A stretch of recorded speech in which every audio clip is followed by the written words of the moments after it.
মাননীয় আইনমন্ত্রীর কাছে আমার প্রশ্ন হচ্ছে, বিগত সময়ে ফ্যাসিস্ট আমলে অনেকগুলো মামলা হয়েছে, বিশেষ করে আমাদের শিক্ষকদের উপর। যে এমপিওভুক্ত শিক্ষক, সারা বাংলাদেশে অনেক শিক্ষক আছেন যারা মামলা নিয়ে দীর্ঘদিন কোর্টে দৌড়িয়েছে এবং পরবর্তীতে তাদের বেতন ভাতা সব বন্ধ অবস্থায় ছিল। এখন এইগুলো আইনি জটিলতার কারণে মামলা শেষ হয়েছে, কিন্তু এখনো পর্যন্ত তাদের আর্থিক সুবিধাদি পাওয়ার ক্ষেত্রে গড়িমসি করছে সংশ্লিষ্ট অধিদপ্তর। আমি মাননীয় মন্ত্রীর কাছে মাননীয় স্পিকারের মাধ্যমে প্রশ্ন হচ্ছে যে এই জটিলতা নিরসনে আইন মন্ত্রণালয় কি ভূমিকা নেবে? ধন্যবাদ মাননীয় স্পিকার। মাননীয় মন্ত্রী।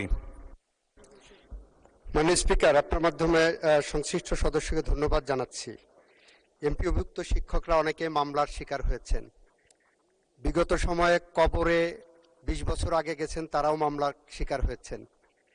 বিগত বছরে 2 হাত পঙ্গু, তার বিরুদ্ধে বোমা ছোড়ার মামলা হয়েছে। আমাদের সব্যসাচী রাজনীতিবিদ মির্জা ফখরুল ইসলাম আলমগীরের বিরুদ্ধে অভিযোগ উঠেছে, উনি ঢাকা শহরের রাজপথে ময়লার ট্রাকে বোমা মেরেছেন। এই মামলার ধরন আমরা সব জানি।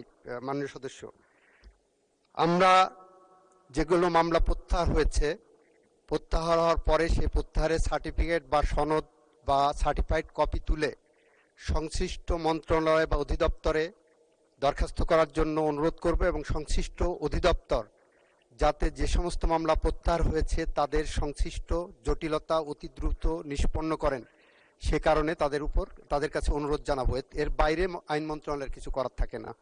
ধন্যবাদ আপনাকে। ধন্যবাদ মাননীয় মন্ত্রী। আমি তারকা চিহ্নিত প্রশ্ন 132, যেটা শেখ মোহাম্মদ রেজাউল ইসলাম উত্থাপন করেছিলেন, এই সম্পর্কে একটি সম্পূরক প্রশ্ন করার জন্য হাসনাত আবদুল্লাহকে